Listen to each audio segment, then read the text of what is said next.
Welcome to Novara Live. Coming up tonight, Pete Hegseth is lashing out at the media over their coverage of the Iran war. Palantir's Alex Karp is predicting the future. We'll ask who will be benefiting from the oil shock that's been generated by Israel and the US's illegal war on Iran. And we'll take a look at how AI Slop is trying to influence politics. I'm Helena, aka NoJusticeMTG, doing my best Michael Walker impression this Friday. And tonight, I am delighted to be joined by Curtis Daly for the first time in the studio. How you doing? I'm very well. I'm so excited to be in the studio. I mean, I love what we've done with the place. It looks fantastic. So being here in the studio with you, of course, is going to be a fantastic show tonight. I look very much looking forward to it, and we will see how it goes, as always. Now, it is less than a week to go until the event Dark Money, hosted by Dalia Gebrial and Kojo Karam. That will be at Earth Theatre in Hackney on the 19th. And as we announced on yesterday's show, Green MP Hannah Spencer has now been added to the lineup. There are still some tickets left, available from DICE or via the link in the description. On Thursday night, a US refuelling plane crashed in western Iraq, killing 4 US service people. US Central Command posted this statement online. All 6 crew members aboard a US KC-135 refueling aircraft that went down in western Iraq are now confirmed deceased. The aircraft was lost while flying over friendly airspace on March the 12th during Operation Epic Fury. The circumstances of the incident are under investigation. However, the loss of the aircraft was not due to hostile fire or friendly fire. The identities of the service members are being withheld until 24 hours after next of kin have been notified. The Iranians, however, had a different story.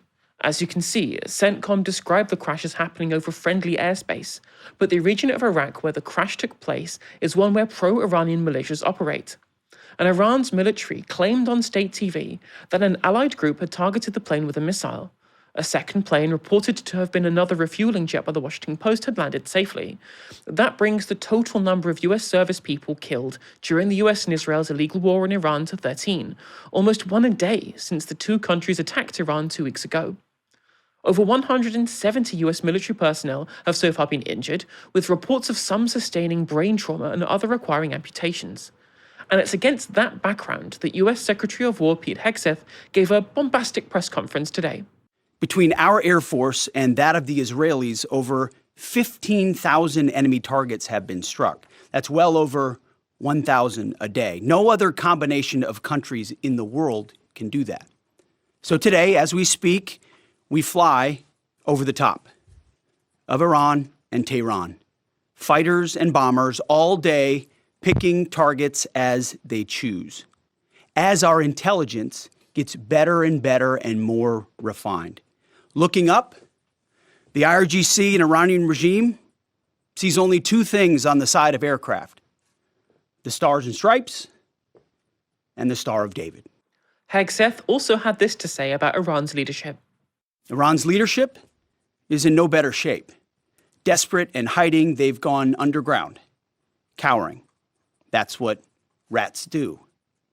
We know the new so-called not-so-supreme leader is wounded and likely disfigured. He put out a statement yesterday, a weak one, actually, but there was no voice and there was no video. It was a written statement. He called for unity.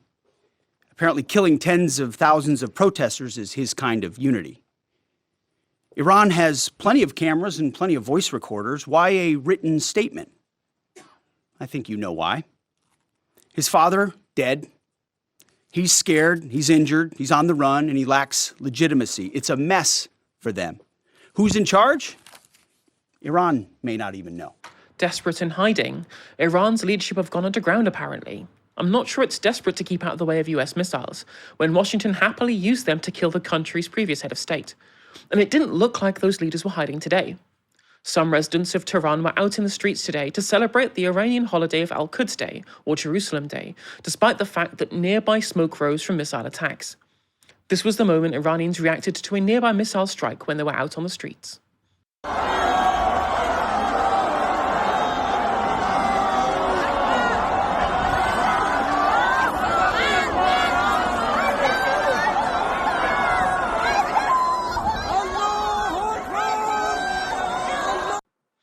That video was posted by the country's foreign minister, Abbas Araghchi. Far from cowering underground, Araghchi was out today amongst the Tehran crowds, where he gave an interview about rising oil prices and Iran's support for the Palestinian people in broad daylight. Iranian President Masoud Pezeshkian was also seen amongst the crowds in Tehran today, waving from the back of a motorcycle. Now, there was one point in Hegseth's conference where it was his turn to sound a little bit desperate when he hit out at the press. Yet some in this crew, in the press, just can't stop. Allow me to make a few suggestions. People look up at the TV and they see banners, they see headlines. I used to be in that business, and I know that everything is written intentionally. For example, a banner or a headline, Mideast war intensifies, splashing on the screen the last couple of days, alongside visuals of civilian or energy targets that Iran has hit, because that's what they do. What should the banner read instead? How about Iran increasingly desperate? Because they are. They know it, and so do you, if it can be admitted. Or more fake news from CNN. Reports that the Trump administration underestimated the Iran war's impact on the Strait of Hormuz. Patently ridiculous, of course. For decades, Iran has threatened shipping in the Strait of Hormuz. This is always what they do, hold the strait hostage. CNN doesn't think we thought of that. It's a fundamentally unserious report. The sooner David Ellison takes over that network, the better. Another example of a fake headline that I saw yesterday, war widening. Here's a real headline for you for an actual patriotic press. How about Iran shrinking, going underground? Nothing says confidence like whining to the newspapers that they're not giving you the headlines that you want. And nothing says presidential like calling the people you're bombing deranged scumbags, which is what the United States President Donald Trump called the Iranians today. But there's no doubt that Iran have suffered very heavy losses in the joint illegal attacks on the country by two of the most well-armed militaries. Israel alone has struck the country 7,600 times in the last fortnight. And in his speech, Hegseth claimed that the country's capacity to build further ballistic missiles had been decimated. Curtis, it does seem like, despite the fact that there has been all of this blowback from the invasion, obviously the comments we saw there about the Straits of Hormuz, when it comes to how it's being framed both from inside DC, but also in terms of the press, what do you think the Americans would be thinking about the war at this time? Well, I think it's very clear that most people are against this war. That is true. I mean, polling has shown that, whether it's people in the UK, whether it's people in America, they do not support this war. And I find it very funny that Pete Hegseth is so confident in what he's saying, when I think this is, people say it's like the dying embers of the empire. They become more aggressive when states start to fall. And I think they're just leaning into it. But people do not want this war. And I find it absolutely crazy to me that you've got Hegseth or Donald Trump basically calling Iranian scumbags. Now, of course, they're trying to say, no, we're talking about the government or their leaders. But if you tell people in Iran, all you're going to see is the American flag on these planes. All you're going to see is the Star of David, which is a really weird thing to say, by the way. The people seeing that are those who are being bombed, where oil is raining down on these people. And that's the thing. You may hate the Iranian regime, but this is the thing that those of us maybe on the left would say is we don't want to have aggressive interventionism, not because it's in support of a particular regime, but because you've got to think about the people on the ground. And of course, people like Hegseth and Trump do not care about people on the ground. What I think is interesting, though, is that, I mean, this is sort of a wider issue when it comes to sanctions in terms of Russia. I find it very funny that, and it's all connected, that the US have now said, we're going to ease up sanctions on Russia because they want oil to come in. Because as they know, the longer this war goes on, oil prices are going to rise. And I think maybe the American right, Trump, are potentially starting to realize or understanding that people's cost of living actually matter. Same kind of thing you get from Reform. Reform have been the biggest cheerleaders in this war. They've been attacking Keir Starmer for not being aggressive enough. And now they're saying, oh, well, actually, we care about, this war. We don't want people's bills going up. Robert Jenrick put out a tweet saying that, Nigel Farage never supported boots on the ground, trying to pretend that they were anti-war. And then they just attacked green energy for the cost of, the price of oil, which is, is going up because, one, as Glaze Blakely coins, warflation, which is because of the war, but also two, it was a scarce resource. So ultimately, in terms of political optics, they have absolutely nothing, I feel. And this is them just sort of lashing out. Very funny how he's attacking the press as well. What he's saying is, I want you to be cheerleaders of our regime. All right, I want you to be propagandist. You got to be patriotic press. It's crazy that as much criticism that we have the corporate media, it's better that people in legacy media are at least trying to be a bit more balanced rather than saying Iran are desperate. What about Donald Trump? What about Pete Hegseth? They're pretty desperate too. Yeah, I think that's right. I mean, there's a funny thing that's going around on social media at the moment, a thing called everyone is 12 theory, which is that political decisions are being made by people who are acting like 12-year-olds. I don't know about anybody else who was watching at home. The kind of stuff that you saw Pete Hegseth say in that speech reminded me kind of like a 12-year-old. Like, they're being really nasty and mean about how good we're doing by killing the leader and hoping everything will turn out okay. Does seem to be like the behaviour of a 12-year-old doing my first illegal invasion. It's true, though. I mean, even like the AI slop they're putting out from these accounts, it's so embarrassing, isn't it? And I don't think they understand how, in reality, weak they look. They try to be the sort of strong man here, but the more they push back, the more weak and pathetic they look. I think that's true. I think that's very true. Now, the US and Israel's illegal war in Iran has, of course, not been contained, with violence spreading across the region. Overnight, fighting in Iraq intensified. Bases in Iraqi Kurdistan were hit by drone attacks last night, with this French-Kurdish base catching fire. US troops were also injured on strikes on another Erbil base, while another coalition base in Baghdad was hit as well. A French soldier was also killed in the drone strikes, thought to have been launched by Iran-supporting groups in western Iraq. French President Emmanuel Macron has condemned the attack, which also injured a further 6 soldiers. In Dubai, smoke was filmed rising from a building from the central business district of the United Arab Emirates' most glamorous city. Footage of strikes in the UAE is increasingly rare as the government clamps down on residents and visitors posting film of the attacks to social media. A 60-year-old British tourist is among the 20 people who have now been charged in the United Arab Emirates for violating the country's cybercrime laws, where sharing video of the attacks is an offence. Quite hard luck for the stacks of influencers in the city who've been entire livelihood is based on filming everything. But of course it's Lebanon that's come under the heaviest attack in the region, not by Iran, but by Israel.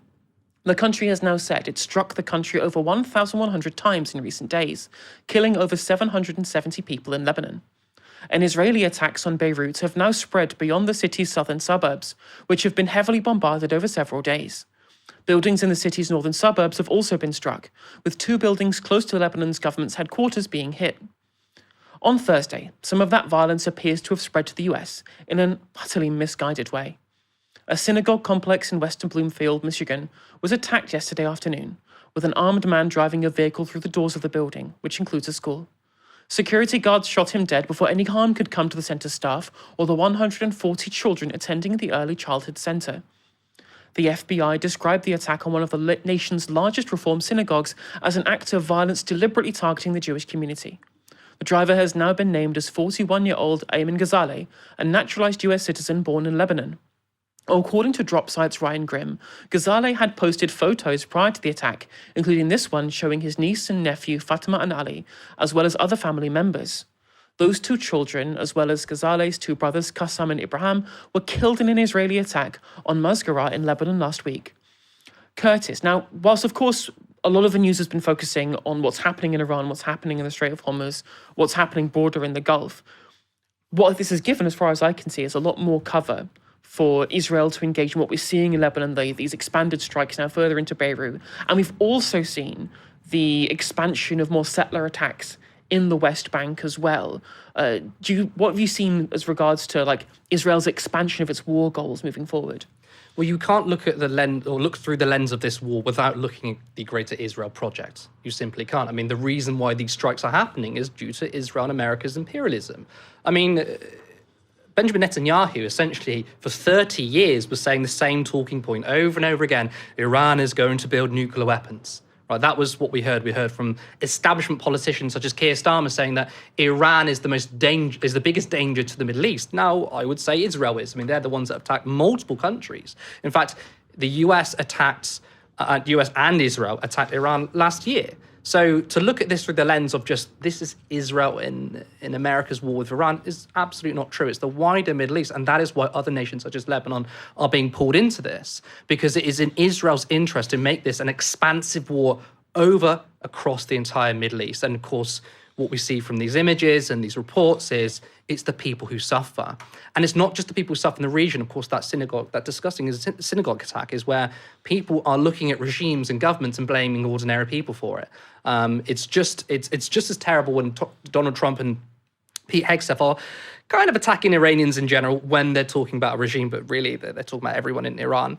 It's terrible when you have people blaming Jewish people for the crimes of Israel. But this is what's happening. It's a war that is going across nations, across borders. It's spilling out even into the West in terms of ideology. I mean, to sort of look at this on a wider level, I've always believed that a lot of the, let's say, Islamophobia and racism and the sort of, right-wing accounts posting, pushing this sort of pro-Christian propaganda is part and part a proxy war between Christians and Muslims, which Israel really wants that to be the sort of narrative. Now, of course, what's happening in Israel-Palestine is a geopolitical war or genocide. It's all geopolitics, not a war of, well, I mean, you could say there's a religious aspect to it, of course, especially with Zionism, but ultimately it's about power and imperialism. Yet this narrative that is about ideas is very good for Israel. So I think when we look at what's happening in Iran, you have to look at the wider picture, and it's far bigger than just Iran. I'd even say it's far bigger than just the Middle East.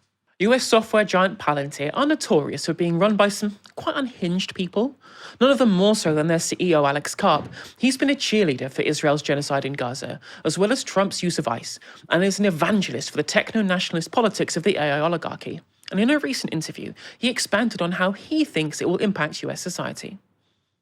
The one thing, though, that I think even now is underestimated by all actors in industry, and including in Silicon Valley, is how disruptive these technologies are. If you are going to disrupt the economic and therefore political power significantly of one party space, highly educated, often female voters who vote mostly Democrat, and military and working class people who do not feel supported, and you feel like you believe that that's going to work out politically, you're in an insane asylum. Like, that you cannot have it. This technology disrupts humanity's trained, largely Democratic voters, and makes their economic power less, and increases the economic power of vocationally trained, working class, often male voters, and so these disruptions are going to disrupt every aspect of our society. And to make this work, we have to come to an agreement of what it is we're going to do with the technology. How are we going to explain to people who are likely going to have less good and less interesting jobs from their perspective? And how is it that we are going, and by the way, on the military thing, these technologies are dangerous societally.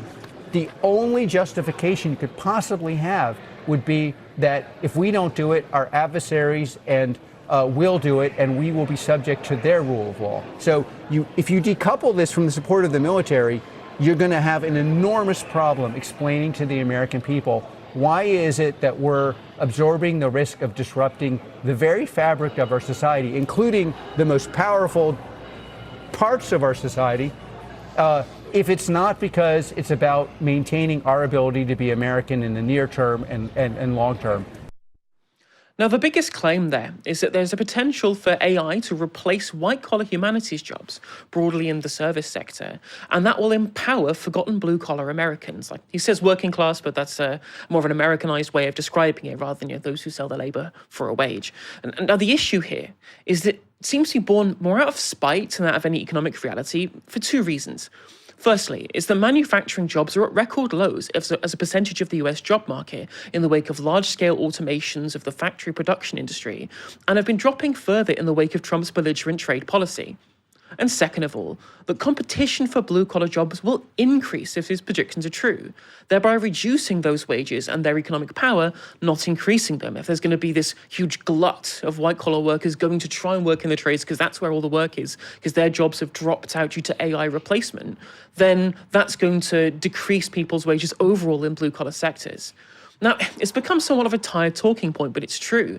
The big selling point broadly in the West of getting into the trades has been that in the rush for graduates competing elsewhere, people in the trades have been cashing in with higher salaries. You hear it so many times. So in reality, as any good socialist will tell you, the adoption of even more ownership of production by capital with these AI companies can only serve to funnel wealth upwards. Now, to be able to manufacture consent for this, right, you've got to be able to redirect people's anger away from those who would be subsuming the wealth. So when he's pitting white collar against blue collar and men against women, do you think this is a deliberate strategy of divide and rule? Oh, 100%. It's the oldest trick in the book, which is divide and rule. But I really want to touch on a lot of things he's saying. By the way, Alex Karp can be psychopaths. We do not hate these people enough. But yes, it is a simple divide and rule tactic. But the way in which he's speaking about working class people is all purely based on complete vibes, right? It's not about any sort of analysis or particular relationships with means production. And by the way, I think that we need to have a bigger conversation on what class is. This isn't just a problem for America. This is a problem, I think, nationwide across the world in terms of class. Class is not vibes. An avocado-eating blue-haired person is the same person as your average guy who goes to the pub and drinks John Smith, because it's their relationship to production and their relationship to these massive oligarchs. But the way in which Alex Karp is speaking here is he's trying to pit by the way, he invokes Democrat voters, not the party. He invokes Democrat voters, speaks about gender, saying there are more women in this, is that he's trying to lean into what I think Matt Goodwin tries to do when he talks about the new elite.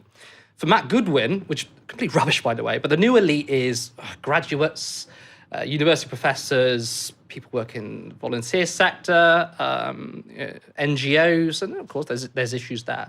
But he would say that's the new elite, the progressive elite, but doesn't really talk about the real elite, which is the oligarchs and the capitalists. And I think Alex Karp is leaning into that, which is, no, the real working class are the men who do dirty trading jobs. And it's these new elitist people who vote Democrat are going to university. But in reality, if you're leaving university, you're a postgraduate, you're massively in debt, you're offered little to no jobs, the jobs are precarious, they're minimum wage jobs, there's no unionized jobs.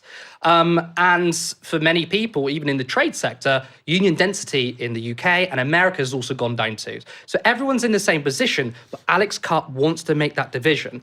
I was also interested in how he spoke about Democrat voters, not Democrat Party, because it's absolutely true that the Democrat Party are the elites, just like the GOP. They are pro-oligarchy, pro-global capital, and pro the military-industrial complex. It's just the Dems do it a bit more wokely. If anyone wants to criticise that, absolutely go for it, but he's not. He's criticising voters and people. And then he does the sort of gender split, which is, I think, and maybe I'm reading too much into this, but I do feel like there's a bit of and I don't know if he's doing it consciously or not, but the fascist talking point from the right and the far right, where they talk about being strong and manly and society has become feminized and the economy has become feminized, and actually we need to get those old blue collar jobs back or white collar jobs back. That's what a real man is, and it's all purely a veneer. I feel like it's emotional. I think it's an emotional. It's an emotional argument. But the right wing have always had that. I mean, obviously, we were saying before the show about how this is very blue Labour. Maurice Glassman, he has a hatred, as you said, for university students, and he sees class through the lens of vibes a little bit. Now, I would grant Maurice Glassman is not quite as bad as someone like Alex Karp from Palantir, right? And of course, blue Labour do probably care about bringing manufacturing jobs back, but the reality is we have a 90% service-based economy. The economy right now isn't based on manufacturing. Although, ask a leftist and you'll say, we want to invest in this country, we want to have strong unionised jobs. Alex Karp, he definitely doesn't want that. 100%. And it's the way when it comes to this desire to bring back manufacturing, I do think it is this kind of reaction to, well, all those jobs have gone, not because what really happened, which was that all that stuff got exported overseas because the labour was cheaper, and indeed the currencies were worth less. One of the reasons why it's difficult to be able to manufacture anything other than high-tech manufacturing in Western countries, especially ones with strong currencies like the United States and the UK, is that who are you exporting to? Your product's going to be made far more expensive by the price of the labour and, of course, the value of the currency too. That's why Trump had a very belligerent trade policy to start with, of going, okay, let's have all of these tariffs, let's be protectionist, let's try and slightly undermine the dollar's position as a global reserve currency. That's going to be our way of bringing back the manufacturing jobs. But again, not because they had some kind of what I would believe a left-wing way of looking at bringing back manufacturing, which is for the sovereignty of the economy, which is for economic and geopolitical security of being able to have a sovereign production of things like virgin steel in this country. That's why we want the steel industry nationalized. But as you mentioned before, this idea that, well, it's bad that the masculine jobs went and they're all in feminized service sector roles. It doesn't, that's crazy. You genuinely hear that kind of reality. This viral posts will go on social media of like guys with their shirt off on oil rigs. And I'm just like, that's an OSHA violation. That's what that is, you know? And whilst they are trying to frame themselves as the saviors of people who are in blue-collar professions, because, of course, regardless of what happens with the technological sector, these are jobs that are central to the economy, to any economy. No economy will be able to function without people to build everything, without people to maintain things, without people to do all of the manual work in the background that is the backbone of any economy. They're not saving them, though. They're not saving them. They're not going to reverse automation in the factory production industry. And the fact that they admitted that the political reality that they are creating is one in which we have to try and find a way of placating the people who've been given bad jobs because their good jobs have been taken by automation, is an admission that there is nobody they serve other than themselves. There was a mythos in the early days of AI and automation that it would create this huge boost of productivity that would reduce everybody's work hours. We would be able to palm off all of the hard labor of society onto machines. And in reality, they've said, no, actually, you'll still be working jobs. They're just all going to be worse jobs. All of the things that people, have a vocation of their own to want to work towards, we're going to take that away and we're going to usurp that by AI. I don't think that's necessarily true because AI relies on being able to copy from other people. It can't create anything of its own. Therefore, all of the natural innovation ingenuity that humans need to do cannot be usurped by AI. But even in their own mind, all that they can foresee their technology doing is subsuming the wealth of society for themselves. And so that's why I think this looks like a divide and rule strategy to me, is that if they were at least trying to sell themselves as somehow making society better, they'd go like, well, all these people who have these good jobs in their mind are going to lose them, but it's fine because these productivity gains will give them more leisure time. They're going, no, you'll all end up in shitty jobs. And that's the reality of AI. There's a new wrinkle to this, right? And that once upon a time, I miss the old days, where CEOs and capitalists would hide their power level. They said, no, we're doing this for innovation. We're doing this for the betterment of society. Nowadays, we have people like Karp saying, we are going to make your lives worse. We're going to make your wages worse or your conditions worse. And that's the way it is. And it's the same. I mean, there was a CEO a couple of years ago, I forget his name, who made a speech and said, we need to have pain in the economy. It was the Australian guy, wasn't it? It was the Australian guy, right? Now, pain in the economy, But he literally tried to imply that workers were getting above their station. Too much, right? Yeah, it's literally. like, know your place, right? Yeah. And that's the new wrinkle in which we're in a new era where people can kind of say whatever the hell they want and get away with it. And I feel like there's been, in my view, you may disagree, but there's been kind of like 3 iterations of this capitalism, right? We've got the Henry Ford or Fordism capitalism, which is that Henry Ford understood that you have to make sure that your workers have some kind of wage because they're the ones who are also buying your cars, right? I'm not saying he's a good boss or anything, but the discussion around how business and capitalism worked was, in that era, was like, the workers need to be able to afford to buy your products. And then we moved into an era of what some people call the golden age. That's more just, I wouldn't say golden age, but a decent economy, a more equal society in terms of the economy. We've moved on, then gone through neoliberalism, which is basically like, obviously, we don't care about the purchasing power of ordinary people.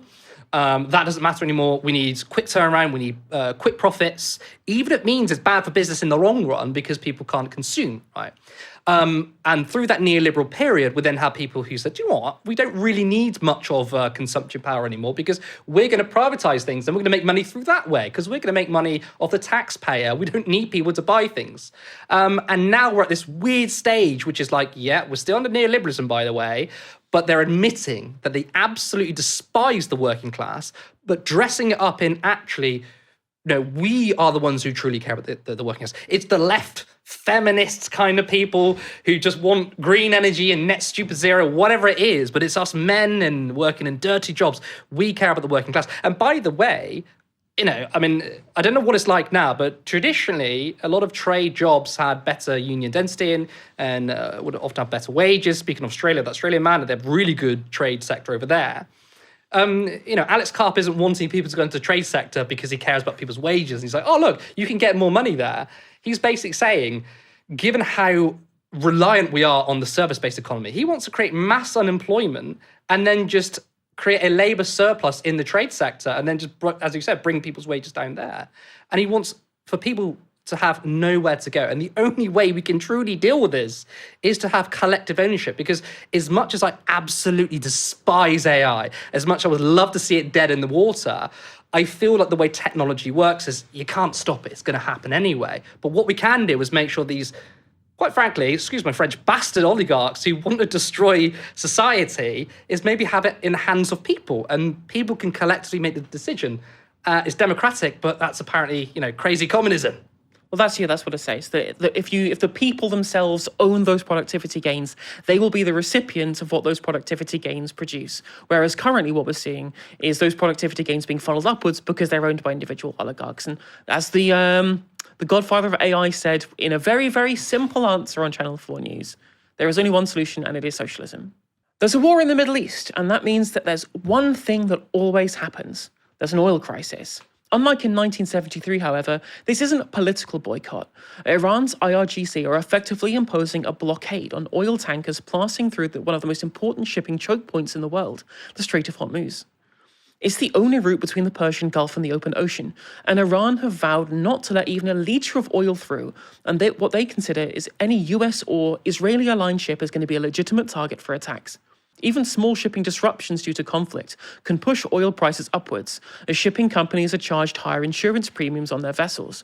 But in this case, a total closure that restricts global access to oil supply from the Gulf petrostates has caused a price spike that the International Energy Agency claims to dwarf the previous crisis triggered by Russia's invasion of Ukraine.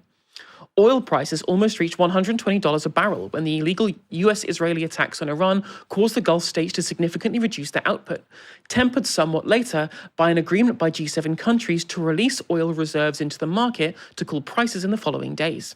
Yet as global reserves start to run dry, the price has crept up to three figures again today, representing an almost 50% increase from the average price of $69 per barrel in 2025.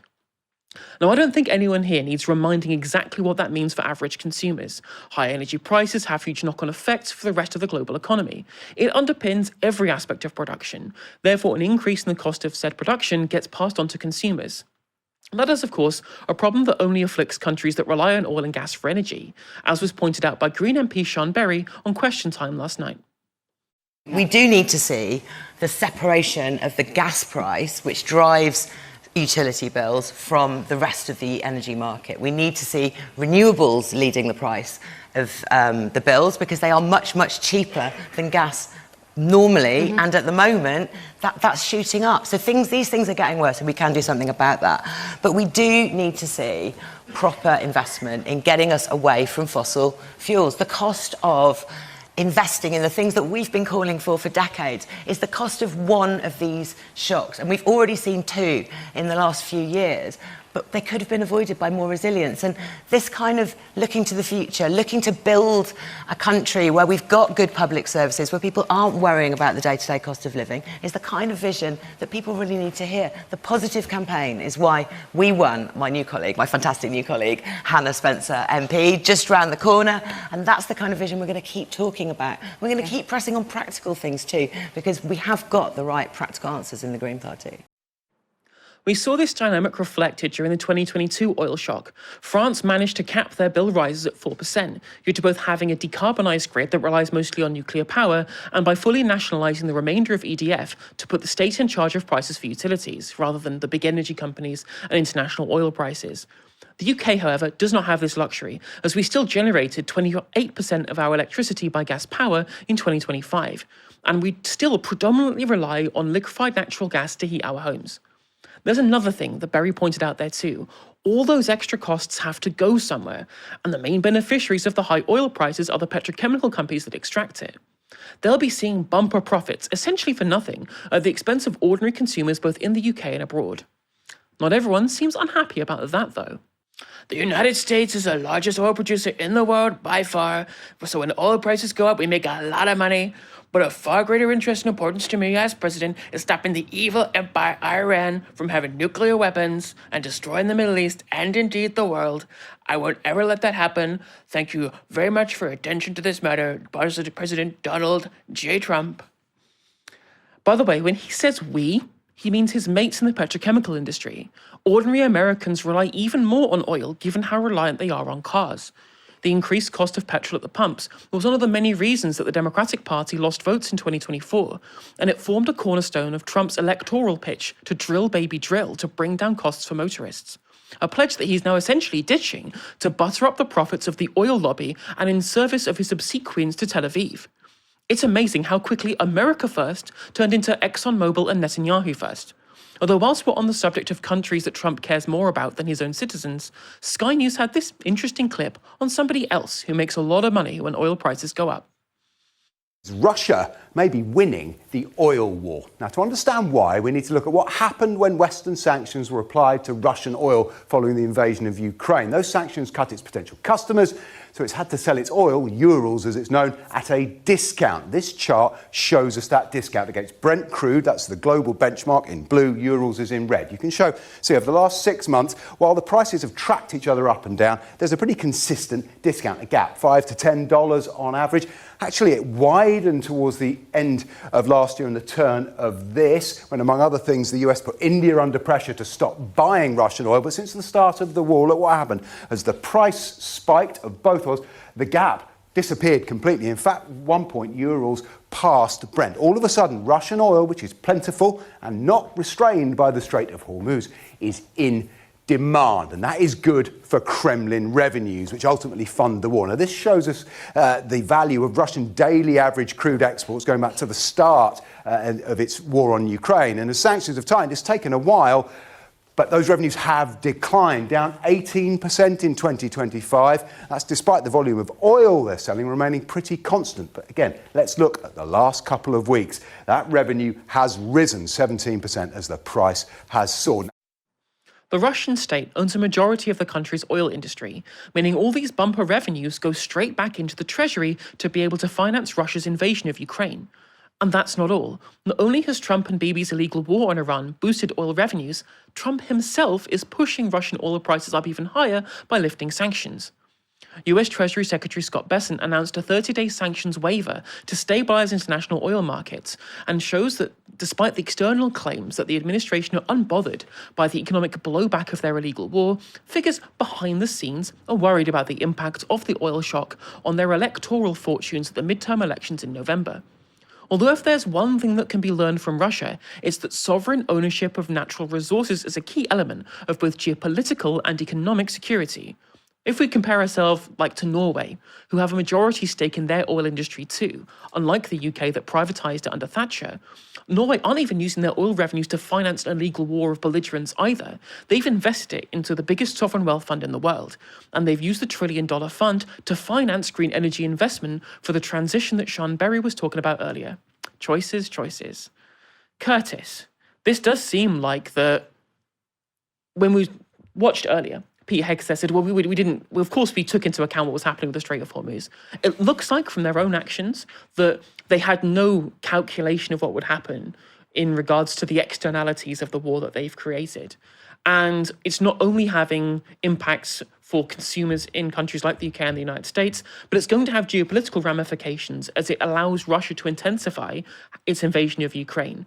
Do you think that they were short-sighted, or do you just think they don't care? Well, first of all, that is a great impression of Trump. I can't believe in the studio with Donald Trump. I mean, I need to work on my impression.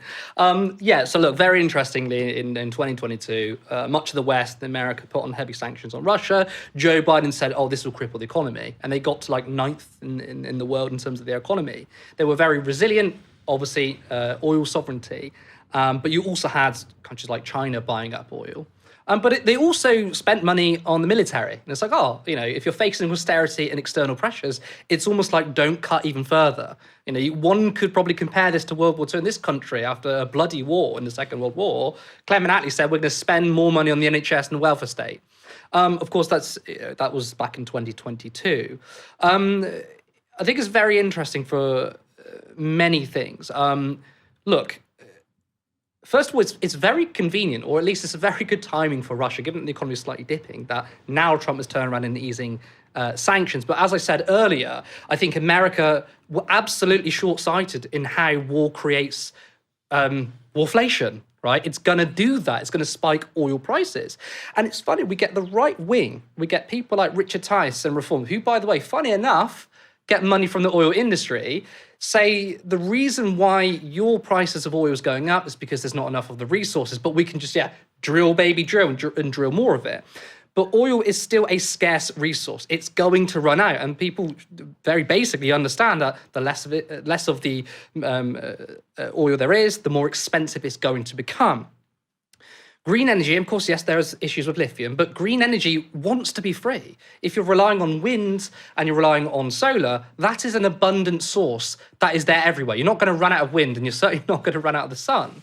All we need to do is make that transition from oil to renewables, pay the upfront cost of what it needs to be, and get onto renewables. Then we can have control over our energy supply. There's going to be no price shocks when it comes to war, and we don't have to basically destroy the planet. But the right wing would rather attack green energy, call it net stupid zero, and say it's the left who are out of touch with ordinary working class people. The right wing are, because we just simply want to drill more oil to reduce prices, which is not the case. George Monbiot went on Question Time and said, green energy prices is also tied to oil. There's also the fact that even if we were to get a far bigger portion of people onto green energy, that will be less people relying on oil, which will bring down the price because, again, more oil, more to go around, it's cheaper. I guess I want to kind of rephrase what I was saying, whether it was whether they had a misstep or didn't realize what the Americans were doing here. Insofar, actually, they didn't give a shit. They didn't care about the cost of living for ordinary people. This is what they're going to do. I mean, polling, as we said earlier in the show, shows that people do not want this war. They absolutely do not want this war, and they're doing it anyway. So I don't think they particularly care. But of course, when it comes to the midterms, Trump is probably worrying about that aspect. He might lose votes, and he's probably thinking, right, we need to do something to try and address the cost of living. And again, as I said earlier, in terms of reform, they did that petrol station stunt in which they went to a petrol station. They said, we're going to reduce prices by cutting fuel duty, but also they actually subsidise petrol prices that day, and then attack the government for being too green. It's like, you were the biggest champions of this war. You were the biggest champions. And now you're going to say, oh, actually, oil prices are too high, and let's blame the left and energy transition. It was also fun. I was reading an article from Rachel Reeves as well. She said that she was very concerned about oil companies are making money off this war. And it really reminded me of 2016 with Hillary Clinton, when she was trying to look just as radical as Bernie Sanders when it came to Wall Street. Hillary Clinton said, well, I went to Wall Street after the crash, and I said, cut it out. And we're like, thank you for that, but that doesn't do anything, does it? Cut it out. It's the same thing. Rachel Reeves has given this sort of liberal virtue signaling kind of thing that, oh, these companies are making a profit. Of course they are. I mean, the CEOs of these companies are not going to say, we're going to sell oil at cost price because there's a war. A capitalist is going to capitalist. So what we need to do is kind of learn off the French and the French model, in which they nationalize a lot of their energy. The price increase was capped at 4%, and the government can take the hits. If oil prices go up, the government can pay for it. And for those that say, well, that cost goes on to the taxpayer, well, at the moment, ordinary people are paying more through bills anyway. If the government can absorb the price shocks, it doesn't necessarily have to go on ordinary taxpayers. It can go on, I don't know, the wealthy instead. And on top of this, if they'd have had sovereign ownership of the natural resources, such as the oil and gas in the North Sea, that would have created the investment necessary to be able to decarbonize quicker. And had we have done that, then we wouldn't have to worry about any kind of price shock at all. And in fact, we probably would be able to do what Norway does, which is export electricity to us through underground cables. Not only has their sovereign wealth fund allowed them to decarbonize quickly and create so much energy abundance, they can sell us energy to be able to use in case we need to get from them, because we haven't done that same investment. On top of that, they also own oil fields in the North Sea in British territory. So the Norwegian Sovereign Wealth Fund is making money off of our natural resources because we sold it to them. So even on the basis of what the right wing wants to do, which is become more dependent on oil and gas, all that would do would keep prices high Because they trade on international markets, the price is set by the global supply, not just by whether or not it's drilled in Rosebank or in UK territory or not.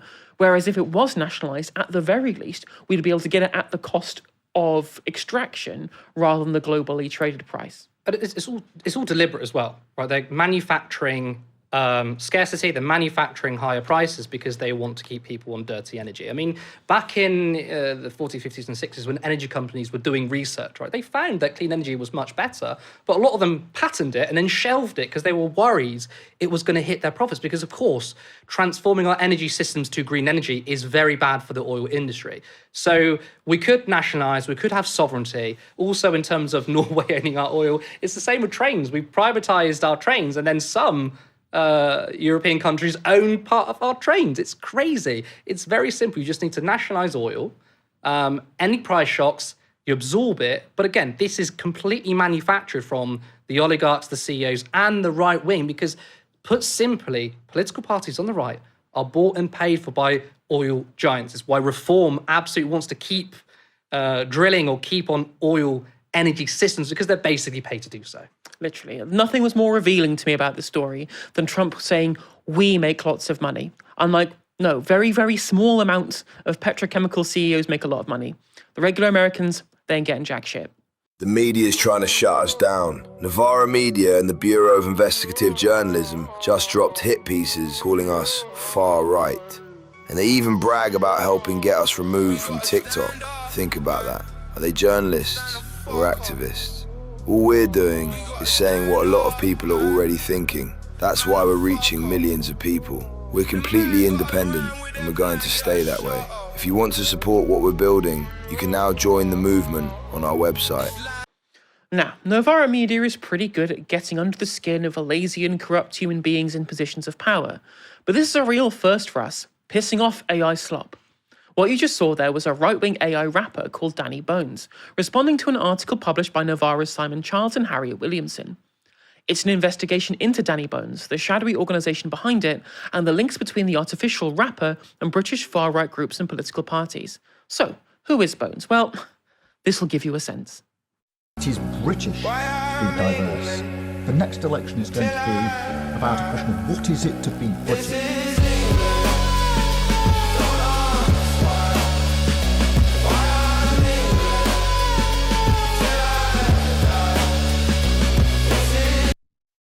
Bones is a skinhead, regularly wrapped in the Union Jack or the St. George's flag, who sometimes cosplays as a mass deportation unit officer.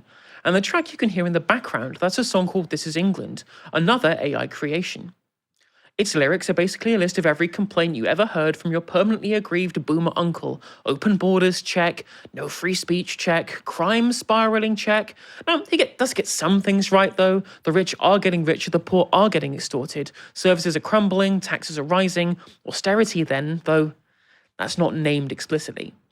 Rather, the visuals are, as you can see, pretty stacked with white nationalist tropes. His creators are a group called the Node Project, who describe him like this. A British storyteller who writes how he sees it. Working class, worn down and still swinging, every word sounds like it comes from somewhere real, despite carrying the feeling that nothing really is. Maybe. But the Node Project has also worked for a far-right political party, producing this for Ben Habib's Advance UK. Everything was tested. We held. Words became power. Ideas became machines. Stories went global. Music moved the world. That's our history. But our future is up to us. An advanced UK government will fearlessly protect our inheritance. That video used to sit on the Node Project's YouTube page, but they took it down earlier this week. And other videos from the Node network have popped up on various Advance UK channels. Advance UK is of course backed by ex-owner Elon Musk, the world's richest man. Well, on paper anyway. So you've got a marriage there between Slop politics and Slop AI, an inevitable convergence really. But it was the Gorton and Denton by-election that really put Bones into overdrive. Assalamu fucking alaikum, ladies and gents. Green Party just won Gorton and Denton. Lord help us. Campaigned in Urdu and fucking Bengali. Palestinian and Pakistani flags everywhere. Not a Union Jack in sight. Manchester's anthem's gonna be the call of fucking prayer before we know it. The left are getting used and don't even realise it. All this our community, their community. You lot got fuck all in common except a postcode. What does this mean for the future of British politics? Let's hear your thoughts. It's pretty Islamophobic, no? And that was just one of a number of interventions made by Bones in that by-election. The Bureau of Investigative Journalism reached out to the Node Project with some questions. This is from Simon and Harriet's article. The Node Project told the Bureau that it is run by a small group of creatives and isn't tied to any label, movement or organisation. It said Advance UK reached out towards the end of 2025 and commissioned the British culture video that previously sat on its homepage. The Node Project said that the video is something we chose to do creatively rather than as part of any formal arrangement, and some other video pieces produced later were commissioned creative work and paid through existing creative businesses connected to the people involved in producing them. The Node Project said it isn't affiliated with Advance UK, and we don't work for the party beyond these freelance commissions. The Node Project didn't address the operation's content targeting the Gordon and Denton by-election, but denied the characterisation of the project or its content as Islamophobic. Earlier today, I spoke with one of the authors of the Novara article, Simon Childs, and I began by asking him how Novara Media came to this story. So the Bureau of Investigative Journalism came to Novara Media with this story. But Danny Bones is out there on the internet. It's kind of hidden in plain sight. The creative agency that made Danny Bones also made a video for the far-right party Advance UK, which was until recently on their website. They've taken it down, which was a kind of AI slop history of the UK, starting in kind of ancient British, like the ancient Britons, all the way to modern day. And then if you looked into the Node Project, you quickly found Danny Bones and the millions of streams and social media hits he's had. So tell me about the relationship between right-wing parties and groups and the Node Project. So the Node Project was commissioned by Advance UK to make a video. When questioned by the Bureau of Investigative Journalism, Ben Habib was quite happy to say that he thought the video was quite good and that you couldn't even tell that it was CGI. Very relaxed about having just kind of AI slop in our politics now. The Node Project kind of distanced themselves from Advance UK to some extent. They said that they were just commissioned to do a couple of videos. They denied any characterization of themselves as Islamophobic or linked to any political party. So they're just claiming to be a kind of independent creative agency, which could be true. They could be independently pushing this very far-right rhetoric. The relationship's not entirely clear, other than they were commissioned by Advance UK. I mean, surely people can just tell it's AI, right? Or did you find when you looked into the reaction that it had a pretty big political impact anyway? I think it was surprising reporting this story how good actually the video and music were. I don't mean it was like a good music video or the music was good. It's awful. It's dross. But, you know, humans can make bad music. Humans make dross. But the song This Is England, which is the Danny Bones is like the song that's got the most streams, it is catchy. Like it has got in my head this week when I've been working on this story. And it's not, the music is not so obvious that the music is AI created.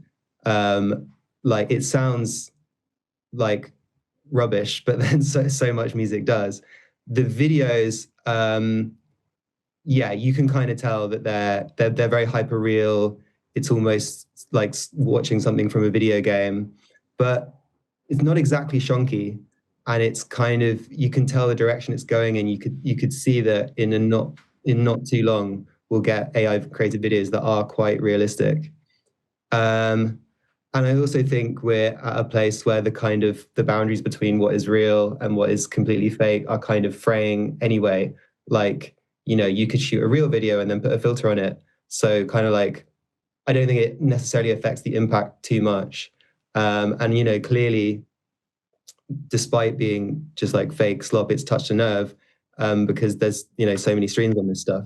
Yeah, I think I would definitely agree with you on that there is clearly a level of impact that it will have, even if people realize that it's AI. You hear the phrase something like, well, just the fact that we thought this could be true tells you something, right? And as AI will get cheaper and it'll get better and it'll get more convincing, this stuff will become more common. And we've already seen AI videos go around. We've seen people like the Crew Gazette was quite famous very recently for right-wing AI videos too. Broadly in general, what do you think the risks are to our politics and what can be done to limit them in future? I mean, the risks, directly the Danny Bones stuff, he says some quite kind of unpleasant things about Hannah Spencer and the recent by-election in Gorton and Denton.